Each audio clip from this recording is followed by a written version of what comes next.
अस्सलामुअलैकुम दोस्तों, उम्मीद करता हूँ आप लोग खैरियत से होंगे। आज हम पढ़ने वाले हैं फाइनल नोटेशन, जो कि एड्रियन रिच की बहुत ही खूबसूरत पोइम है। तो विदाउट वेस्टिंग टाइम इसका इंट्रोडक्शन देख लेते हैं। तो बुनियादी तौर पर दोस्तों इसमें ये बताया गया है कि ये पोइम लफ्ज़ों के एतबार से स्टाइलिस्टिकली तो बहुत ज़्यादा सिंपल है, ठीक है, कोई एम्बिग्विटी नहीं है। लेकिन अगर मीनिंग्स और लेयर्स ऑफ मीनिंग्स को देखें तो ये बहुत ज़्यादा एम्बिगुअस और बहुत ज़्यादा मल्टी मीनिंग रखती है, ठीक है। और मॉडर्न एज में अगर हम इसको देखें तो इसकी एक मेजर थीम जो है फिजिकल यूनियन बन सकता है, लवर और बिलवड के दरमियान जो एक सेक्सुअल रिलेशनशिप होता है। अच्छा, मेजर कुछ और थीम्स भी हैं जिनमें रख करके हम इस पोएम को पढ़ सकते हैं, जो कि पहली तो मैं आपको बता चुका।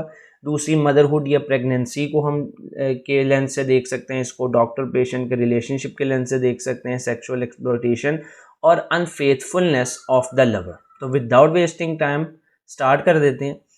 It will not be simple, ये इतना आसान नहीं होगा। It will not take long, लेकिन ज़्यादा वक्त भी नहीं लगेगा।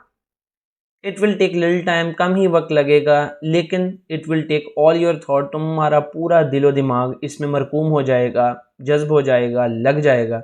It will take all your heart, it will take all your breath, तुम्हारा दिल दिमाग तुम्हारी सांसें इस प्रोसेस में खो जाएंगी।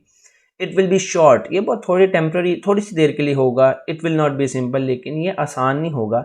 फिजिकल यूनियन यानी जो एक सेक्सुअल रिलेशनशिप होता है, सबसे पहली मेजर थीम। तो इसके अंदर हम इसको रख के देख सकते हैं कि जो मियाँ बीवी जब शादी की पहली रात जब उनका फिजिकल रिलेशनशिप कायम होता है तो वो इतना सिंपली नहीं होता। लड़का दूल्हा दुल्हन यानी ब्राइड और ग्रूम दोनों ही डरे हुए होते हैं, लेकिन ज़्यादा टाइम भी नहीं लगता, कम ही वक्त लगता है। लेकिन वो जो एक प्लेजर है वो तुम्हारी सोच, तुम्हारे जज्बात, तुम्हारा सांस, हर चीज़ को अपने अंदर समो लेती है। इट विल बी शॉर्ट, ये शॉर्ट होता है मगर सिंपल नहीं होता। अच्छा, मदरहुड में क्या है कि आप एक सीन इमेजिन करें जिसमें एक औरत प्रेगनेंसी का पूरा पीरियड गुजारती है। सिंपल नहीं होता। अब डिलीवरी के टाइम पे चले जाए तो it will not take long, बहुत ज़्यादा वक्त भी नहीं लगता, कम ही वक्त लगता है। लेकिन उसकी तमाम तर सोचें, दिल, जज्बात उस बच्चे की डिलीवरी पर लग रहे होते हैं, और लेकिन फिर भी ये इतना सिंपल नहीं होता। अच्छा, तीसरी थीम क्या है? Any first experience that fears you the most. School का पहला दिन हो सकता है, कॉलेज का पहला दिन, यूनिवर्सिटी का, जॉब का, शादी का, ठीक है। किसी भी चीज़ की पहली दफ़ा जब आप कुछ एक्सपीरियंस करते हैं तो वो इतना सिंपल नहीं होता, लेकिन उस एक्सपीरियंस से गुजरते इतना ज़्यादा टाइम भी नहीं लगता। तो उसी के अंदर इन लाइंस को पढ़ के इन तीनों आप थीम्स के ऊपर अप्लाई कर सकते हैं, और इसी तरह आपकी एक्सप्लेनेशन भी की लाइंस भी बढ़ जाएंगी। आप एक पैराग्राफ में एक अंदाज से एक्सप्लेन कीजिए, दूसरे में मदरहुड के, तीसरे में any experience that fears you the most, इन तीनों लेंसेज से। नेक्स्ट 5 to 8 लाइन में क्या है? It will touch through your ribs, ये तुम्हारी पसलियों तक को टच कर देगा, तुम्हारे दिल को टच कर देगा। It will not take long, it will occupy all your thought, वही सेम लाइन्स हैं। As a city is occupied, as a bed is occupied, ठीक है।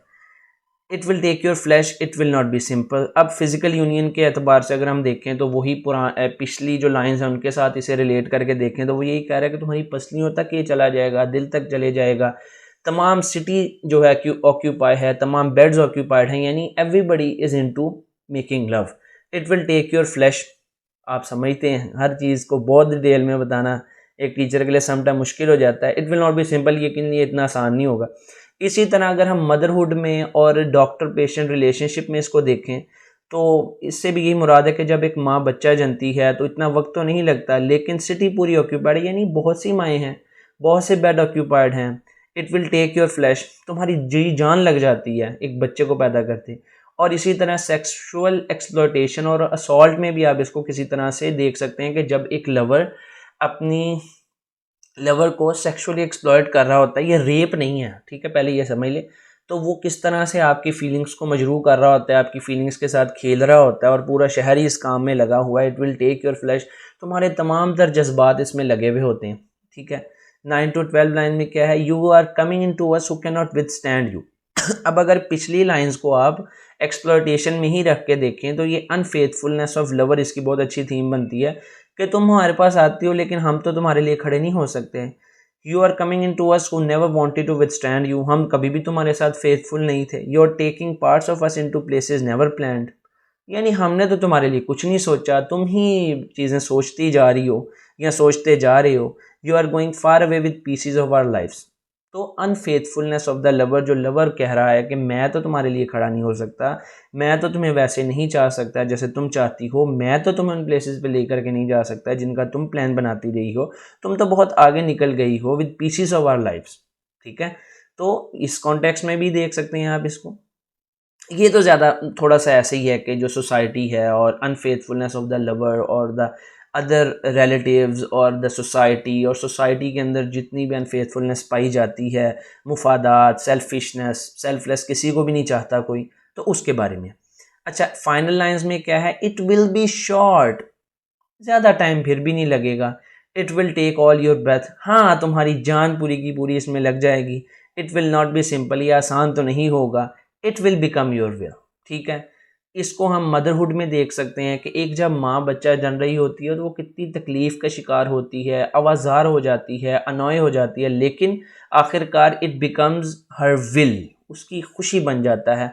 और लव बिटवीन लवर्स में भी यही होता है कि एड शुरू में आप रिलक्टेंट होती है, औरत ज़्यादातर शाय होती है, रिलक्टेंट होती है, लेकिन इट बिकम्स हर विल और उसको पता भी नहीं चलता। तो यहाँ पर आकर पोइम ख़त्म हो जाती है। बड़ी सिंपल पोइम है स्टाइलिस्टिकली और वोकेबलरी मैनर में, लेकिन इंटरप्रिटेशंस ये 3-4 आपने नोट्स बना लेने हैं और इन इंटरप्रिटेशंस के अकॉर्डिंग हर स्टैंजा को, जो भी स्टैंजा आपके एग्जाम में आता है, जिस तरह भी आता है, आपने उसको एक्सप्लेन कर देना है।